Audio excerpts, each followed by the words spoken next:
할렐루야. 금요일 아침 강릉에서 말씀으로 하루를 시작하겠습니다. 오늘의 말씀은 갈라디아서 5장 22절로 23절의 말씀을 보도록 하겠습니다. 오직 성령의 열매는 사랑과 희락과 화평과 오래 참음과 자비와 양선과 충성과 온유와 절제니 이 같은 것을 금지할 법이 없느니라. 아멘. 동물은 아프면 굶습니다. 어린 시절에 개를 키워보고요. 또 돼지도 키워봤는데요. 그 동물들이 병에 걸리면 안 먹습니다. 그리고 양지 바른 곳에 가서 웅크리고 있던가 자기 집 안으로 들어가서 웅크린 채 잠을 잡니다. 그러다가 몸이 회복되어지면 그때서 먹습니다.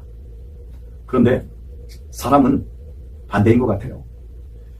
병이 나면 잘 먹어야 된다. 그래서 억지로라도 먹이지 않습니까?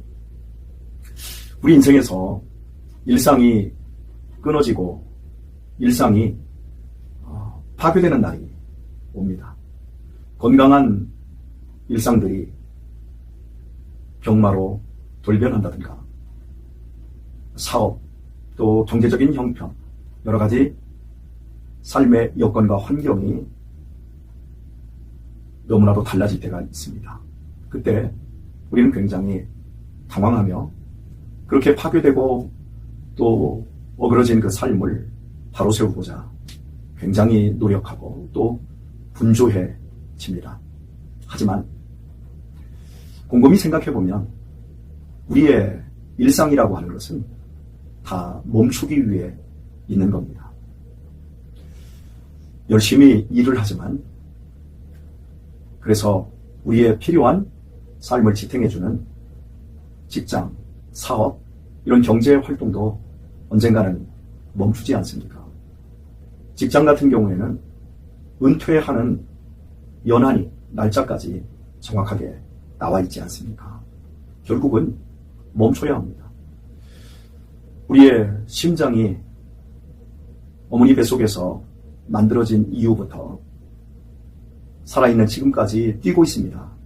그러나 언젠가 반드시 멈추지 않겠습니까?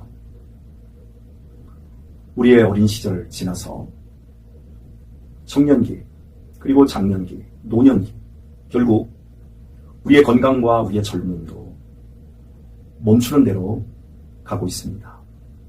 어쩜 우리 인생에서 병마가 생기고 뜻하지 않은 어려움들로 일상이 와야 될 때, 그때 우리는 우리의 존재에 대해서 생각을 해봐야 되지 않을까 싶습니다. 아니, 틀림없이 그때 우리 자신들을 다시금 돌아보는 기회가 주어져야 될 것 같습니다.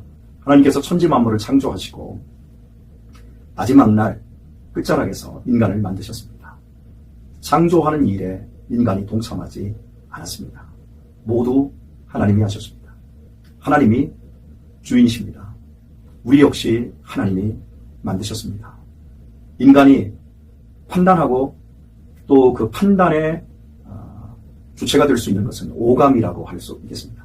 5가지의 감각으로 그 모든 것들을 판단하지만 실은 세상의 그 어떤 것도 우리가 다 알지 못하고 한 부분도 확실하게 알지 못합니다.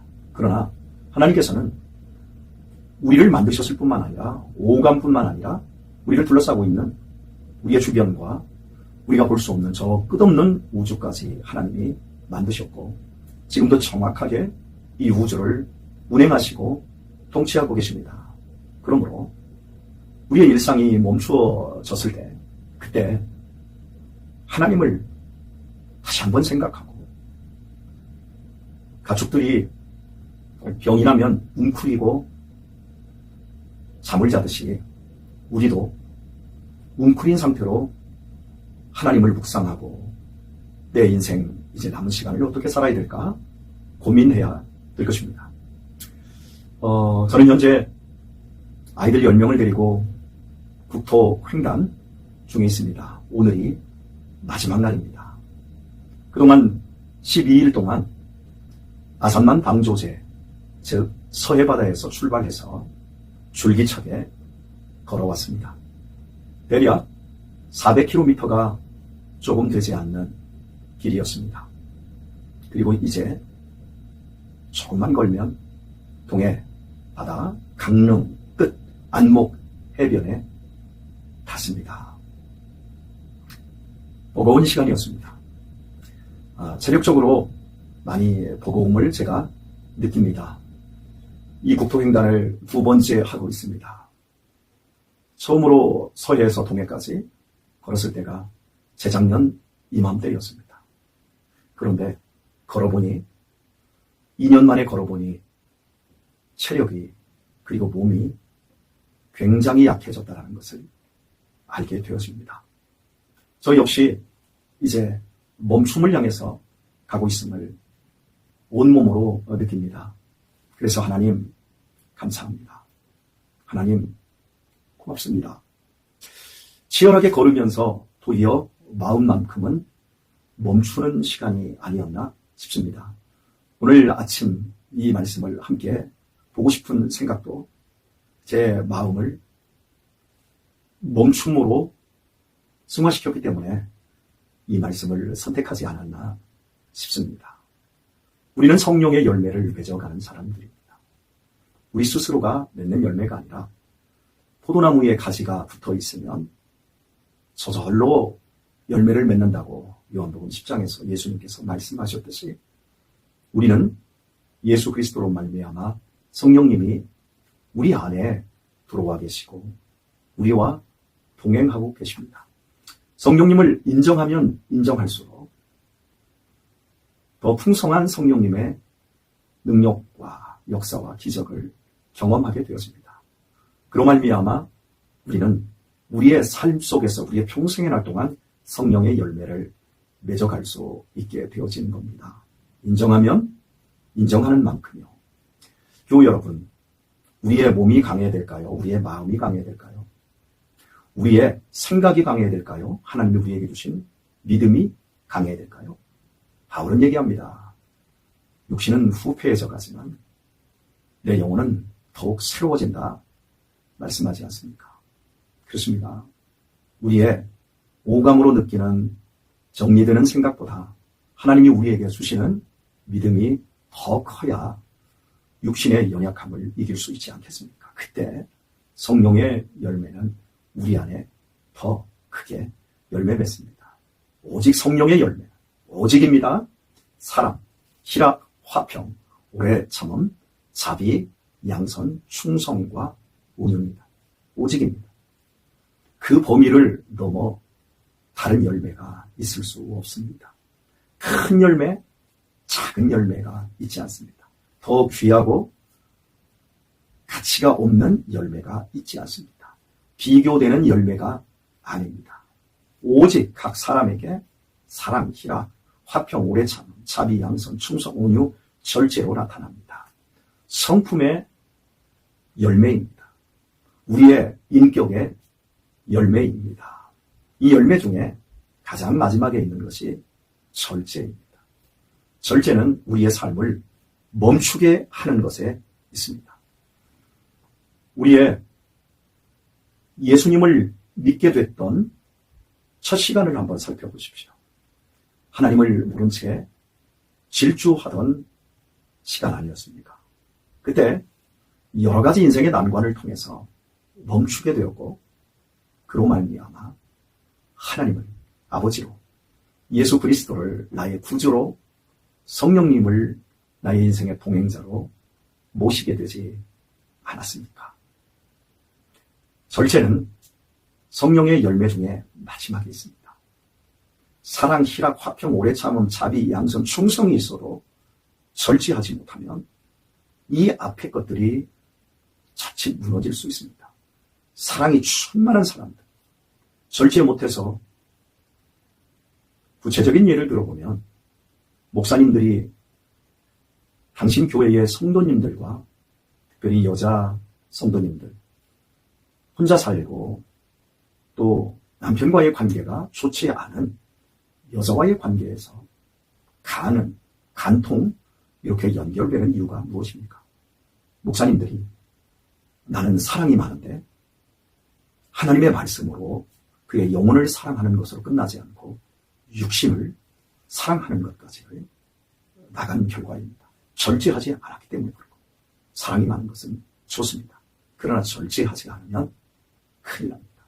희락, 즐겁게 사는 사람들이 있습니다. 매우 쾌활하게 사는 사람들이 있습니다. 그러나 그 역시도 절제해야 합니다. 그렇지 않으면 인생이 우습게 되어집니다. 모두 이렇게 다 적용을 해보면 절제라고 하는 것이 필요합니다. 과유불급이라고 하는 말이 있지 않습니까? 넘침은 모자라는 것보다 못하다라는 것이겠지요. 이제 우리 각자는 우리 자신의 삶 속에서 멈춰야 될 것이 과연 무엇이 있는지 살펴보아야 할 것입니다. 제 동기 목사님께서 종종 저에게 보내주는 당신 교회의 어떤 행사들을 어떤 큰 행사들이 있거든요. 그런 큰 행사들을 저한테 SNS로 이렇게 보내오세요. 그러면 거기에 간증을 그 교회가 참 많이 하는 것 같아요. 그러니까 우리나라에서 뭐 큰 은혜를 받고 뭐 천국을 보았고 죽었다가 살아나고 뭐 이런 영적인 세계를 보았다. 또 천국을 보았다. 가보고 왔다. 뭐 이런 간증자들을 세우는 것을 굉장히 좋아하는 것 같은데 참 교회가 그런 것들이 필요합니다. 초신자들에게는 필요하지요. 하지만 저는 그런 간증들이 천국에 갔다 왔다. 뭐 천국에 가봤더니 어떤 분의 집은 보석으로 되어 있고 어떤 집은 어떤 분의 어떤 장로님의 또 어떤 목사님의 집은 너무나도 초라하더라. 내가 천국에 가서 하나님의 생명책을 보았는데 거기에 누구누구 이름은 있는데 누구누구 이름은 없더라. 뭐 이런 간증들을 해요. 성도들은 뭐 그런 간증을 들을 필요가 있어요. 하지만 그런 간증들이 저한테는 굉장히 싱거워요. 왜냐하면 저는 제가 천국을 보았거든요. 이미 하나님의 천국이 내 안에 성령님으로 인해 오셨거든요. 천국의 내 집이 너무나 좋을 것을 저는 마치 눈으로 보는 것처럼 선명합니다. 저는 모든 오감이 다 하나님의 풍성한 은혜로 채워져 있고 또 저를 향해서 하나님이 끝없이 그런 모든 만물들 속에서 말씀을 하고 계세요. 저는 그걸 느껴요. 생명책에 제 이름 석자가 분명히 금으로 박혀 있음을 저는 봅니다. 제가 천국을 보았는데 제 이름이 생명책에 기록된 걸 내 눈으로 보았는데 아니 지금 보고 있는데 왜 남의 이야기를 애써 들으면서 거기에서 혹시 제 이름 가서 봤나요? 그래서 그런 것들 때문에 거기에 붙잡히지 않습니까? 절제해야 됩니다. 오직 답은 우리 안에 있어요. 모든 문제의 근원, 해결의 열쇠는 다 우리 안에 있어요. 내가 남을 용서하는 것도 내 안에 있고 내가 좋은 사람들을 받아들이는 것도 내 안에 있고 다 내 안에서 되어지는 일이에요.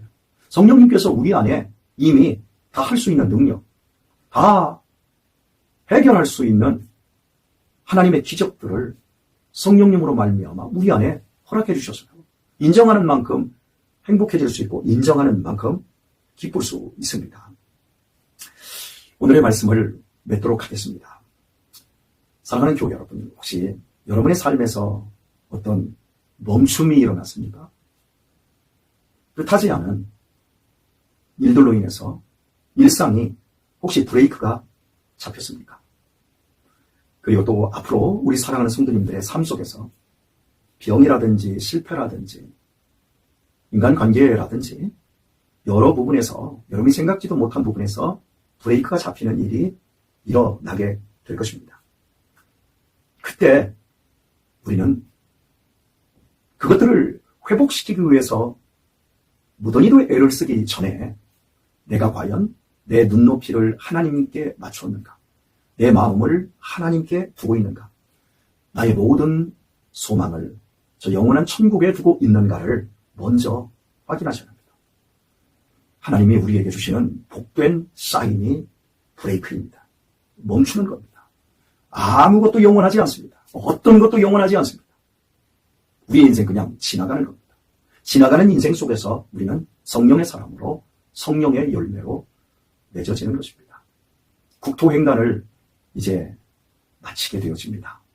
우리 아이들과 속된 표현으로 쎄 빠지게 걸었습니다. 이 추위에 눈이 얼마나 횡계 쪽에 대관령에 많이 왔는지요. 정말 차가 유리창만 남고 그냥 쌓여 있어요, 눈이. 승용차가 유리창까지 이제 잠긴 거예요. 그러니까 제 허리쯤까지 눈이 온 거예요. 우리 아이들과 그런 가운데서 이렇게 걸었지 않습니까? 서해에서 동해까지 걸으면 거기에 뭐가 있나요? 아무것도 없어요. 아무것도 없습니다. 거기에 무슨 거룩한 깨달음, 엄청난 마음의 기쁨, 도전에 성공한 성취감, 그런 거 없어요. 이미 저는 국토종단을 2번 해봤고 국토횡단을 또 한 번 했고 오늘 국토횡단 종점을 다시 한번 찍습니다. 없습니다. 중요한 것은 아무것도 없지만 지단한 쎄 빠지게 고생하는 그 시간들 속에서 우리는 아름답게 성장하고 우리가 가는 걸음들은 역사가 되고 평생 우리의 인생의 날 동안 슬퍼하거나 기쁜 일이 있을 때 우리 자신들이 멈추어질 때마다 미소 짓게 하는 아름다운 추억이 될 것입니다. 사랑하는 교회 여러분, 멈춤은 복입니다. 멈춤은 하나님께 집중할 수 있는 기회이고 내 자신을 영원한 천국의 소망을 둔 사실을 확인할 수 있는 축복입니다. 이 하루도 멈춰지는 그날을 향해서 오늘도 믿음의 걸음을 한 걸음씩 내어디디며 성령의 열매를 맺어가는 우리 귀한 성도님들 다 되시기를 예수님의 이름으로 축원합니다.